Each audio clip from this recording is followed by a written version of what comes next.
Gusto mong mamiss ka, tumigil ka, tumahimik ka, bawasan mo ang effort at panoorin mo siya ang unang mag-chat. Lahat ng lalaki gustong mamiss sila ng babaeng gusto nila. Kaya anong ginagawa natin? Laging nagte-text, laging nagpaparamdam, laging nagbibigay, laging available. Pero ang tanong, mas na-appreciate ka ba o mas lalo kang binaliwala? Ang totoo, mas mamimiss ka ng babae kapag wala kang ginagawa. Hindi dahil nagpapakipot ka, kundi dahil ginagamit mo ang power ng silence, distance at reverse psychology. Sa video na ito, ituturo ko sa iyo kung paano ang hindi mo pagpaparamdam ang siyang magpapaisip sa kanya kung nasaan ka, anong ginagawa mo, at bakit biglang tahimik ka. Isang simpleng prinsipyo. Hindi mamimiss ang taong laging available. Bakit? Kasi wala siyang pagkakataong hanapin ka. Wala siyang chance maramdaman ang absence mo. Kapag araw-araw kang nagme-message, kapag ikaw ang laging unang bumabati, kapag ikaw ang laging nagbibigay effort, hindi ka namimiss, nasasanay lang siya sa presensya mo. Kapag bigla kang hindi nagpakita, kapag bigla kang hindi nag-text, kapag wala ka na sa usual spot, dun siya mapapaisip, asan na siya? Hindi siya nagparamdam ngayon, bakit kaya? May ginagawa ba siyang mas importante? Dun pa lang nagsisimula ang epekto ng pagkawala mo. Ang babae ay naturally curious. Kapag laging may kausap, laging may sagot, kampante siya. Pero kapag nawala ang boses mo, mas naririnig ka niya sa isip niya. Hindi mo kailangan sumigaw para mapansin. Minsan, yung biglaang katahimikan mo, yan ang pinakamalakas mong mensahe. Kapag nag-message ka at di siya nag-reply, huwag kang mag-follow up. Kapag binasa niya ang message mo pero walang sagot, huwag kang mag-double text. Mas okay na mukhang hindi interesado kaysa mukhang desperate. Kapag tumigil ka sa pagpaparamdam, hindi ibig sabihin tinapos mo ang koneksyon. Pinapaalala mo lang na may hangganan ka. Hindi ka dapat laging nasa scene. Imagine mo to. May isang show sa TV na araw-araw mo nang pinapanood. Excited ka noong una. Pero habang tumatagal, nasasanay ka, nawawala ang thrill. Pero kapag nawala yung show for a week, biglang hahanap-hanapin mo. Ganon din sa'yo. Kapag palagi kang available, predictable at nandyan lang, hindi ka na iniisip. Kapag nawala ka, nagiging tanong ka. At kapag tanong ka, ibig sabihin nabubuhay ka sa isip niya. Sa Stoicism, ang katahimikan ay hindi kawalan. Ito ay kapangyarihan. Kapag hindi mo siya kinakausap, hindi ka humihingi ng atensyon. Ibig sabihin, ikaw mismo ang atensyon. At ang babaeng dati ay kampante, ngayon ay magiging aligaga. Hindi siya nagparamdam ngayon, bakit? May iba na ba siyang kausap? Galit ba siya? O wala na talaga siyang pakialam? Hindi mo sinagot, hindi mo ipinaliwanag. Mas lalo kanyang iisipin. Kapag binawi mo ang effort, doon siya natutong maghabol. Ito ang prinsipyo ng pullback effect. Kapag binawi mo ang emosyonal na investment mo, doon siya matutong gumawa ng sarili niyang effort. Kasi dati, ikaw ang laging nagbibigay. Ngayon, wala na, tahimik ka. At doon siya magsisimula gumawa ng paraan. Mapapansin mo, bigla siyang magme-message. Bigla siyang magre-react sa stories mo. Bigla siyang magpaparamdam kahit walang dahilan. Hindi ka naghahabol, kaya siya ang maghahabol. Ito ang reverse psychology. Sa kakatahimik mo, siya ang natutong magsalita. Sa kakawala mo, siya ang gustong makakita. Sa hindi mo pagpaparamdam, nagiging mahirap ka makuha, kaya lalo kanyang gusto. Gamitin ang distansya para umangat. Habang hindi ka nagpaparamdam, hindi ka naman tumitigil sa pag-improve. Ayusin mo katawan mo. Ayusin mo pananamit mo. Ayusin mo social life mo. Mag-post ng konti pero powerful, kahit simpleng picture na maayos ka. Hindi mo kailangang ipakita sa kanya directly, pero mararamdaman niya. Lalo na kapag may mutual friends kayo o nag-i-stalk siya ng profile mo. Tahimik ka na pero mas gumanda ka. Kapag nagtataka siya kung bakit hindi ka affected, kung bakit kalmado ka, kung bakit parang hindi ka na naghahabol, doon siya nasusunog sa loob. At ito ang sagot. Hindi ka na yung dating lalaki na laging nagpaparamdam. Tahimik ka, pero nasa isip ka niya 24/7. Kung gusto mong mamiss ka ng babae, tigilan mong ipilit ang sarili mo. Walang babalik sa lalaking palaging available, pero palaging babalik ang isip ng babae. Sa lalaking marunong tumahimik, ang stoic na lalaki hindi nagpaparamdam. Kasi siya ang gustong maramdaman. At kung gagamitin mo ang power ng distance at silence, hindi mo kailangang gumawa ng kahit ano. Siya ang gagawa ng paraan para hanapin ka. Lalaki na hindi umaasa, siya ang nakakaadik. Ang lalaki na detached, mas lalong gusto ng babae. Babae man o lalaki, natural tayong naaakit sa bagay na mahirap makuha. At kapag hindi mo siya hinahabol, nagkakaroon siya ng tanong sa isip niya, bakit hindi niya ako hinahabol? Ang tanong na yan, nagiging simula ng pagkahumaling. Hindi ka naghahanap, kaya siya ang nakakaramdam ng kawalan. Lagi niyang iniisip na ikaw ang mauna. Ikaw ang hihingi ng oras. Ikaw ang unang magpaparamdam. Pero ngayong tumigil ka, tahimik ka, walang effort, siya na ngayon ang nakakaramdam ng may nawala. At ang human brain, kapag may nawala, laging naghahanap. Psychological triggers that make her miss you. Scarcity principle. The more scarce something is, the more valuable it feels. Kapag laging available ang attention mo, madali kang baliwalain. Pero kapag bigla kang naging mailap, hindi ka na laging online, hindi ka na active sa chats, hindi ka na naglalabas ng sobrang daming kwento, dun niya mararamdaman na parang nawawala siya. At yung feeling na yon, nagiging craving. Sa psychology, ito ang pinaka-powerful na tool ng addiction.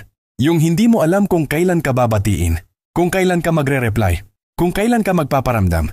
Ganon ka ngayon sa kanya. Hindi mo siya inaaway. Hindi mo rin siya kinakausap palagi.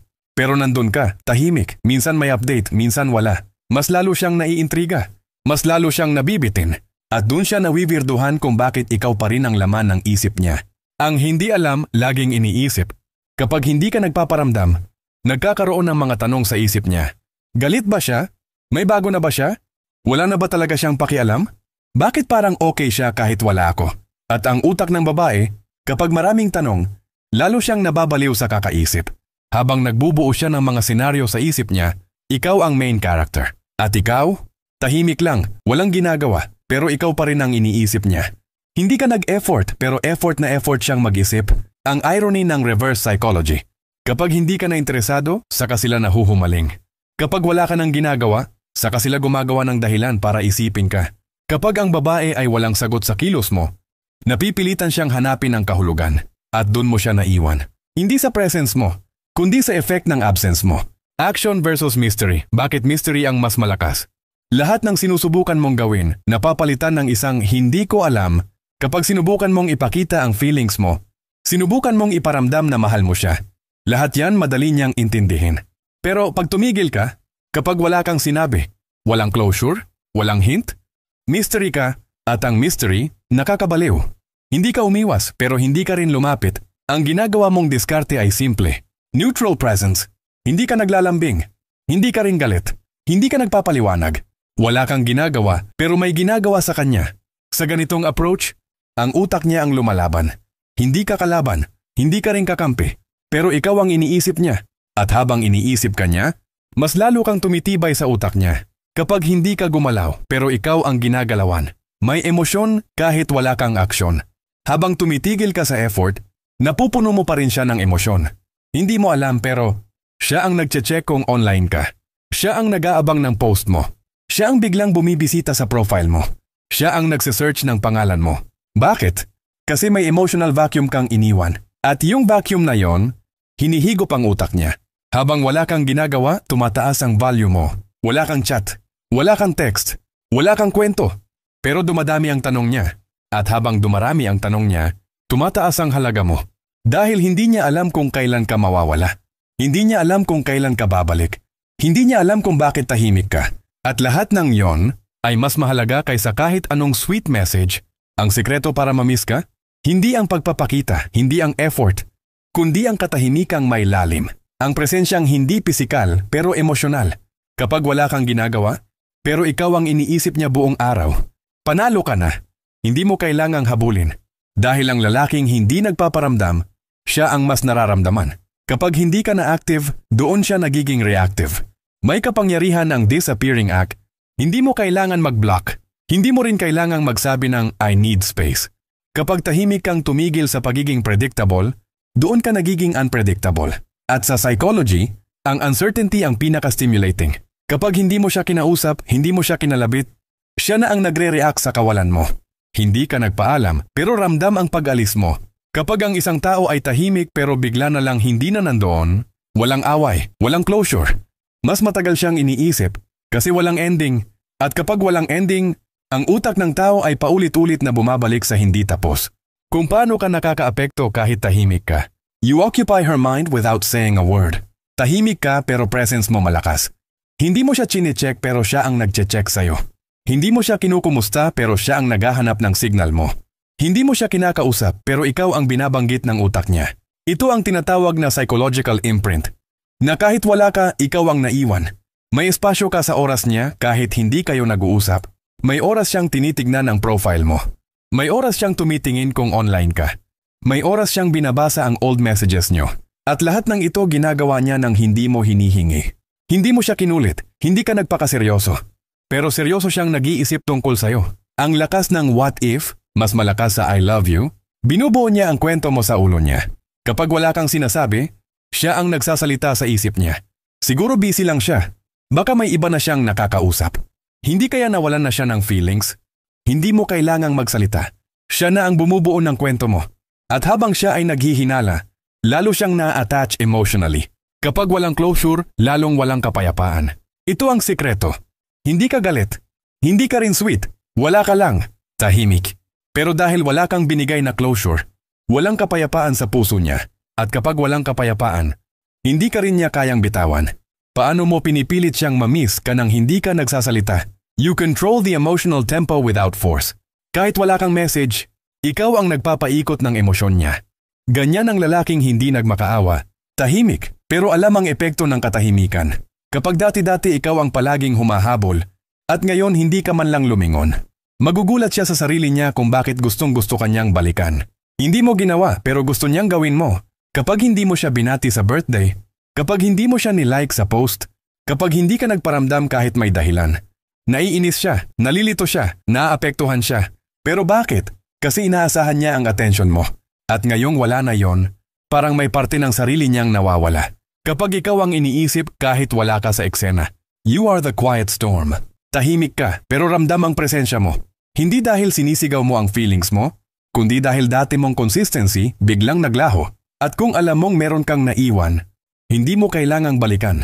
Hayaan mong siya ang mapaisip. Siya ang magtanong. Siya ang manggulo sa sarili niyang isip. Dahil ikaw, kalma lang, you're not the voice she hears. You're the silence she can't ignore. Minsan hindi salita ang dapat mong gamitin para maintindihan ka. Minsan katahimikan mo ang magsasalita para sa'yo. At sa katahimikan mong yon, doon niya mararamdaman ang bigat mo.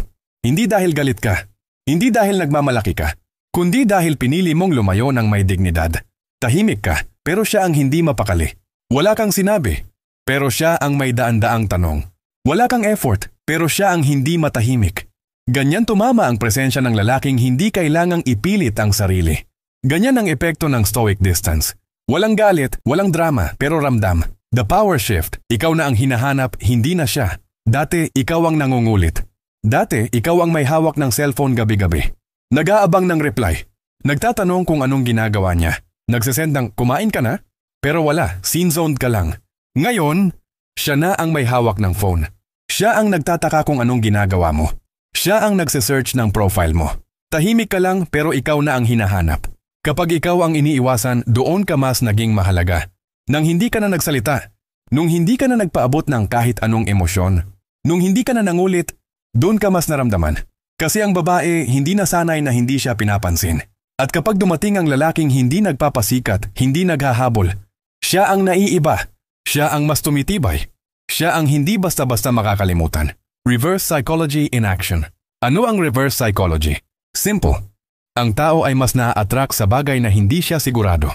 Kapag binigyan mo siya ng atensyon, nawawala ang thrill. Pero kapag hindi ka sigurado, lalo kanyang gustong malaman. Ginamit mo ang reverse psychology hindi para manipulahin siya, kundi para ipakita na kaya mong mabuhay kahit wala siya. At yon ang bagay na hindi niya inaasahan. Hindi ka nagreklamo, pero siya ang umiwas sa katahimikan mo. Hindi ka nanghingi ng closure. Hindi ka nagtampo. Hindi ka nagpost ng pa-victim. Tahimik ka lang, pero sa katahimikan mo, lumabas ang lakas mo. At yung lakas na yon ang hindi kayang baliwalain ng babae. Kaya siya na ngayon ang kumakatok. Siya na ang nagsisend ng kamusta ka. Siya na ang nagre-reach out. Dahil napagtanto niyang nawala ka at hindi ka naghahanap. Paano mo ihahandle kapag siya ang nagparamdam? Huwag kang magmadali.